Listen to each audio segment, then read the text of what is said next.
அடுத்த தரத்தில் இஸ்லாம் சொல்லக்கூடிய அம்சம் சாட்சி, பெரியம்மா, சாச்சா, நம்ம அந்த மாமா என்று சொல்லக்கூடிய அந்த ஒரு தாய் வழி சகோதர சகோதரிகளும் தந்தை வழி சகோதர சகோதரிகளும் இஸ்லாம் சொல்லக்கூடிய இடத்துல நாம் என்ன செய்கிறோம் பார்க்கிறோம்.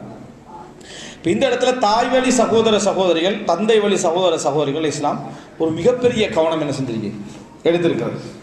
எந்த அளவுக்கு என்றால் ரசூலுல்லாஹி ஸல்லல்லாஹு அலைஹி வஸல்லம் ஒரு தடவை இந்த உம்ரத்துல் கதா ஹிஜ்ரி 7ஆம் ஆண்டு நடக்குது. 6ஆம் ஆண்டு தடை செஞ்சாங்களே, உம்ரா செய்யாமல் தடை செய்யப்பட்ட பின்னால் ரசூலுல்லாஹி ஸல்லல்லாஹு அலைஹி வஸல்லம் அவர்கள் ஹிஜ்ரி 7ஆம் ஆண்டு என்ன செய்கிறாங்க, அவங்க நிபந்தனைகளோடு உம்ரா செய்ய போகிறாங்க. இந்த உம்ரா செஞ்சு முடிஞ்சு திரும்பி வார நேரத்தில் சல்மா பின்த் உமைஸ், ஹம்சா ரதியல்லாஹு இருக்கிறாங்க. ஹம்சா ரதியல்லாஹு யார், ரசூல் ஸல்லல்லாஹு அலைஹி வஸல்லமோட சாச்சா. அவர்கள் திருமணம் முடித்திருந்தாங்க சல்மா பின்த் உமைஸ் என்ற ஒரு பெண்மணியை. அந்த சல்மா பின்த் உமைஸ் வந்து மௌத்தாயிட்டாங்க. அவங்களுடைய மகள் ஃபாத்திமான்னு நினைக்கிற அல்லாஹ் அலம். இப்போ அந்த மகள் என்ன செய்கிறாங்க, சல்மா பின்த் உமைஸுடைய மகள், சின்ன பிள்ளை, அப்படி அலிரதில் அவனோட கையை பிடிச்சிக்கிட்டு பின்னால் வாராங்க ஓடி.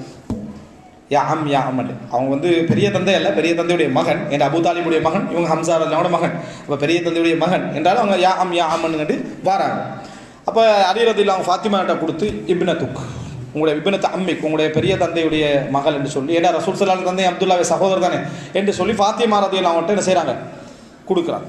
அந்த நேரத்தில் வந்து ஜாஃபர் ரதியல்லாஹு, அதான் அலி ரதியல்லாஹு அவங்களுடைய சகோதரர் சச்சரவு படுறாரு. அவங்கள நீங்கள் என்னட்ட தான் தரணும் பொறுப்புக்கு. அலிராம சொந்த சகோதரர் சச்சரப்படுறா, என்னட்ட தான் என்ன செய்யணும், பொறுப்புக்கு தரணும். இது ஒரு வித்தியாசமான சண்டை. ஏன்னா நம்ம சமுதாயத்தில் நீங்களும் எடுத்துக்கங்க, அல்ஹம்துலில்லாஹ் நல்லா வளர்த்துருங்கன்னு கொடுத்துட்டு போகிற லெவலில் தான் என்ன செய்கிறாங்க இருக்கிறாங்க. அன்றைக்கு அப்படியே இல்லை, தவறான முறையில் பிறந்தாலும் ஏட்ட புள்ள இடத்துல என்ன செய்வாங்க, அந்த உறவை எண்ணச்சிக்கிறதுல மிக உறுதியாக என்ன செய்வாங்க, இருப்பாங்க. அப்போ எனது பிள்ளை என்கிட்ட தான் தரணும்னு சொல்கிறாங்க. என்ன காரணமாக சொல்கிறாங்கன்னா, ஜாஃபர் ரலியல்லாஹு அன்ஹுடைய மனைவி யாருன்னா அஸ்மா பின்த் உமைஸ், இந்த பிள்ளையோட தாயுடைய சகோதரி. ஜாஃபர் ரலியல்லாஹு அன்ஹுடைய மனைவி அஸ்மா பின்த் உமைஸ், பிள்ளையுடைய தாய் சல்மா பின்த் உமைஸ், அப்படின்னா சாட்சி. இப்போ ஜாஃபர் ரலியல்லாஹு அன்ஹு என்ன சொல்கிறாங்க, என்னட்ட தான் நீங்கள் தரணும், காரணம் அவங்களுடைய சாட்சி எனக்கு இழைக்கிறான், எனது மனைவியர் அப்படின்றாங்க. ஸைத் ரலியல்லாஹு அன்ஹு ரசூலுல்லாஹ் வளர்ப்பு மகனாக அறிவிச்சிருந்ததுனால ஸைத் ரலியல்லாஹு அன்ஹு சொல்கிறாங்க எந்த சகோதரருடைய மகள், அதனால் எனக்கு பொறுப்பு தாங்க அப்படின்றாங்க. 3 பேர் சச்சரவு வர்றாங்க அந்த பிள்ளையை வளர்க்குறது. அந்த நேரத்தில் இத்தனைக்கும் பிள்ளை இல்லாமல் இல்லை, அவர்களுக்கு தாராளமாக என்னது பிள்ளைகள் நிறைந்த சமுதாயம் அவங்க, அதில் இவர்களையும் சேர்த்துக்கணும்னு ஆசைப்படுறாங்க. அப்போ அந்த இடத்துல ரசூல் ஸல்லல்லாஹு அலைஹி வஸல்லம் பிள்ளையை வந்து ஜாஃபர் ரலியல்லாஹு அன்ஹு கொடுத்து சொல்கிறாங்க, பிள்ளையை நீங்கள் வளங்க, அல் ஹாலத்து பிமன்சிலத்தில் பிமன்சிலத்தில் சாட்சி தாயுடைய இடத்தில் இருக்கிறாள். சாட்சி தாயுடைய அந்தஸ்தில் இருக்கிற யாருதே, தாயுடைய சகோதரி, தாயுடைய சகோதரி. இதை நான் சொல்ல வரேன், கணவனுடைய சகோதரிக்கும் அதே அந்த அந்தஸ்து இருக்கிறத நம்ம புரிஞ்சுக்கணும். சாட்சி என்றது சகோதரி, அதாவது அந்த தாயுடைய சகோதரி, அவங்க தாயுடைய அந்தஸ்தில் என்ன செய்கிறாங்க, இருக்கிறாங்கன்னு சொல்லி ரசூலுல்லாஹ் பொறுப்பை ஒப்படைத்தார்கள் என்றதை நம்ம என்ன செய்கிறோம் பார்ப்போம். இஸ்லாம் இந்த இடத்துல ஹலானாவில் பிரச்சனை வரும். ஹலானான்னு சொன்னால் பிள்ளை தாய் மரணித்த பின்னா பிள்ளை யார்கிட்ட ஒப்படைக்கிறது, வளர்ப்புக்கு. பொறுப்பு தந்தையாக இருக்கலாம், வளர்ப்பு யார், அதை எடுத்து பராமரிக்கிற வளர்ப்புக்கு யார் அப்படின்னு சொன்னால் முதலாவதாக சொல்வார்கள் தாயுடைய சகோதரி, தாயுடைய சகோதரி. 2ஆவதாக சொல்வார்கள் தாயுடைய தாய். இவங்க தான் பிள்ளையை வளர்ப்பதற்கு பொறுப்பு. தந்தையுடைய சகோதரியோ தந்தையுடைய தாயோ அல்ல. எப்படி இதில் கருத்து முரண்பாடு இருக்குது ஃபிக்ஹில், ஆனால் ராஜிஹான சரியான நிலைப்பாடு வந்து தாயுடைய சகோதரி தான். நீங்கள் குடும்பத்திலேயே பார்க்கலாம், அதாவது பிள்ளை உறவுகள் விஷயத்தில் நெருக்கத்தை நீங்கள் பார்க்குற நேரத்தில் மனைவியுடைய சகோதரிகள் தான் அந்த பிள்ளையோடு உள்ள ஈர்ப்புலையும், அந்த மனைவியுடைய தாய் தான் பிள்ளையோடு உள்ள ஈர்ப்புலையும் அதிகமாக இருப்பார்கள் கம்பேர் பண்ணால். கணவனுடைய தாய் அவருடைய மகளுடைய பிள்ளைகள் விஷயத்தில் நல்லா ஆர்வமாக இருப்பாங்க. ஏன்னா அவங்க வந்து தாயுடைய தாய், அவங்க அந்த பக்கத்தால் வராங்க. மகளுடைய பிள்ளைகளுடைய விஷயத்தில் மிச்ச கவனமாக இருப்பாங்க, நல்ல இறக்கமாக இருப்பாங்க. அதே தாய் மகனுடைய பிள்ளைகளுடைய விஷயத்தில் நீங்கள் பார்த்தீங்கன்னா, அதாவது பாரபட்சம் காட்டுறதுன்னு இல்லை, மன ஈர்ப்பில் என்ன செய்வாங்க, அவர்கள் வந்து இந்த பக்கம் என்ன செய்வாங்க, குறைவாக இருப்பார்கள். சிலருக்கு அவங்க மட்டும்தான் பிள்ளையாக இருந்தால் அது சப்ஜெக்ட் வேறு. ஆனால் பெண் பிள்ளைகளுடைய பிள்ளைகள் விஷயத்தில் தாய் என்ன செய்வான், ஈர்ப்பாக. அப்படி ஒரு இயல்பு அல்லாஹ் தஆலா என்ன செஞ்சுக்கிறான், ஏற்படுத்தி இருக்கிறான். அதனால தான் தந்தை, அதாவது தாயுடைய சகோதரி தான் முதல் தகுதி. தாயுடைய சகோதரி தான் வளர்ப்புக்கும் பொறுப்புக்கும் முதல் தகுதி. உண்மையிலே கணவன் அடிப்படையில் அது ப்ராக்டிக்கலாக யோசிச்சு பார்த்தாலும் உங்களுக்குரிய ஒரு ஈர்ப்பு என்ன செய்யும், அதில் தான் இருக்கும். தாயுடைய சகோதரத்தை ஒப்படைக்கணும், தாயிட்ட என்ன செய்யணும், தாயிட்ட ஒப்படைக்கணும் என்ற அந்த இருப்பு தான் என்ன செய்ய விரிக்கும். இதே இஸ்லாம் தீர்ப்பாக என்ன செய்கிறது சொல்வதை நாம் என்ன செய்கிறோம் பார்க்கிறோம். இது மட்டுமா சார், இது பொறுப்புல மட்டும்தான இல்லை, தரத்திலையும் தான்.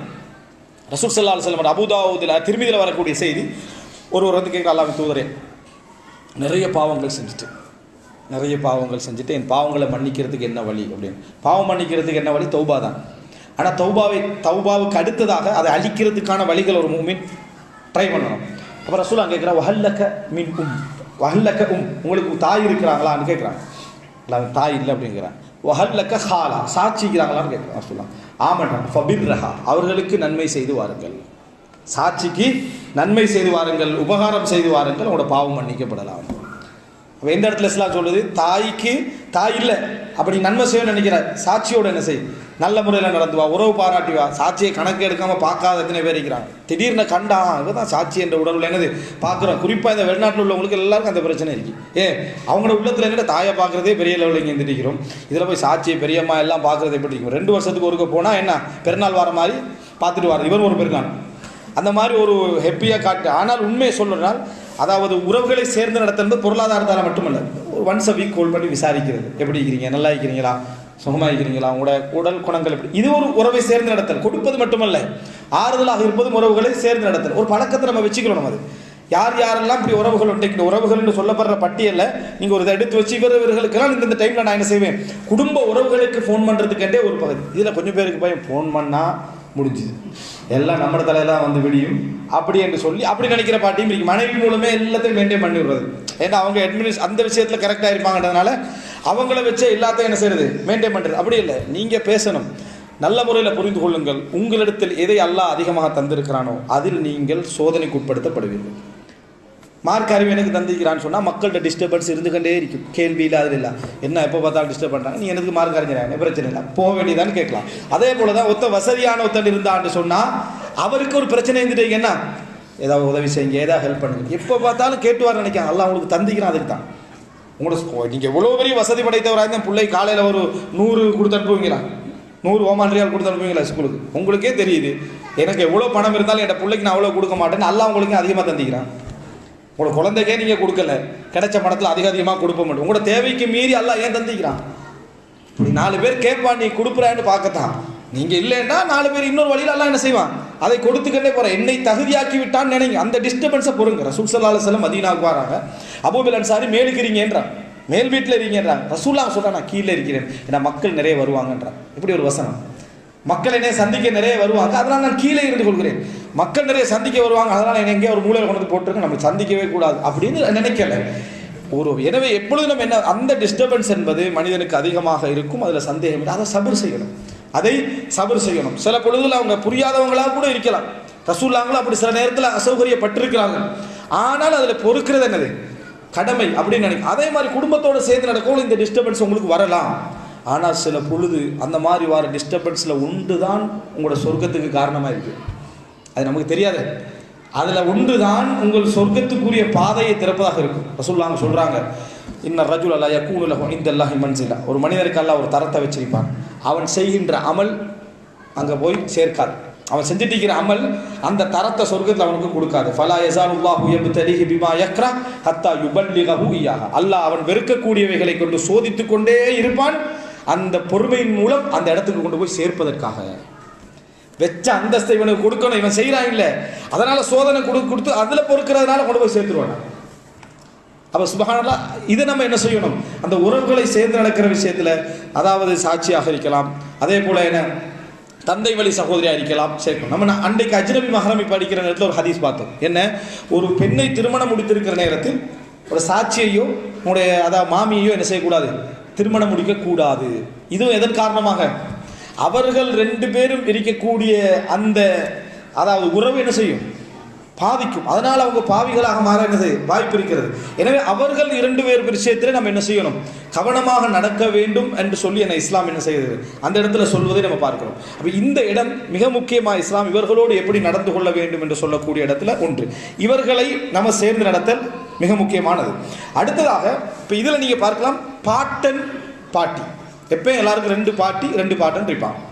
ஏன், தாயுடைய தாய், அதே போல் தந்தையுடைய தாய், அப்போ 2 பேர்.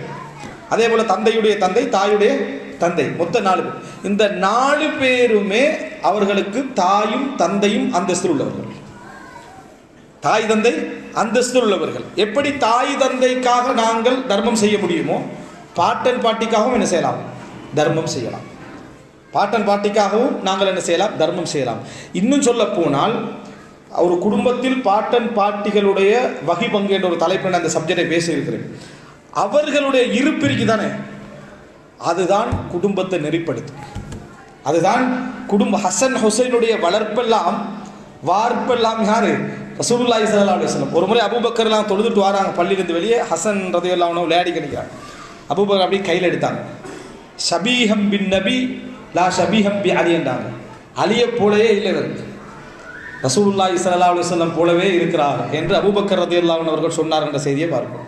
அப்போ அது என்ன என்றால், அந்த அந்த பாட்டனாருடைய இருப்பு தான் குடும்பத்தில் உள்ள அதாவது சொல்லுவாங்களே, மாலை மணி அருந்து போகாமல் இருப்பதற்கான பல காரணங்கள் அது உண்டு. அவருடைய இருப்பு, அவருடைய கண்டிப்பு. சில பொழுதுகளில் அவர்கள் எங்களுக்கு ஒரு 80-70 வயசாக நேரத்தில் ஒரு பெரிய ஒரு டிஸ்டர்பன்ஸாக மாறலாம். ஏன்னா அவங்களுக்கு விளங்காத ஒரு இடத்துல வந்தது. ஆனால் அதை பொறுப்பதில் எல்லையற்ற கூலி உண்டு, எல்லையற்ற கூலி. அப்படிப்பட்ட கூலியை இஸ்லாமியங்களுக்கு என்ன செய்திருக்கிறது? வைத்திருக்கிறது நம்ம புரிந்து கொள்ள வேண்டும். எனவே தந்தை உறவுகளை சேர்ந்து நடப்பினால் அதுவும் வந்துருமே, தந்தையுடைய மனசுக்கு நாங்கள் இதமாக நடந்து கொள்வது. அடுத்ததாக கடைசியாக, நேரம் போயிட்டு இருக்கிறதால கடைசியான பகுதி என்ன அப்படின்னு சொன்னால், அதாவது இந்த கடைசியில் அதுக்கு முன்னால் ஒரு பகுதி, இந்த சாட்சி மாமி, அதே போல் சாச்சா மாமா நம்ம சொல்கிறோமே, பெரியப்பா, இவர்களுடைய பிள்ளைகளை சேர்ந்து நடத்தலும் உறவுகளை சேர்ந்து நடத்தலும் என்ன செய்யும்? வரும். மாமி மக்கள், சாச்சா மக்கள், பெரியம்மா மக்கள் சொல்லுவோமே, இவர்களை சேர்ந்து நடத்தலும். இப்போ அலிலாம் என்ன சொல்கிறாங்க? ஹம்சா அவங்களோட மகளை நான் பொறுத்தெடுப்பேன்றாங்க. யார் அது? அவர்களுடைய சிறிய தந்தையுடைய மகள். அப்போ அவங்க 2 பேரும் ஒரே லைனில் உள்ளவங்க. சொல்ல போனால் என்ன, அவருடைய தங்கச்சி மாதிரியான ஒரு இடத்துல உள்ளவங்க. அவர்களையும் சேர்ந்து நடத்தல் என்பது மார்க்கத்தில், அவர்கள் திருமணம் முடிக்கிறதுக்கு முடியுமானவர்களாக இருந்தாலும் அவர்களை சேர்ந்து நடத்தல் என்ன மார்க்கத்தில் வலியுறுத்தப்பட்ட ஒரு விஷயம். அந்த பகுதி கொஞ்சம் நிறைய உண்டு, நான் சுருக்கமாக சொல்லிட்டேன்.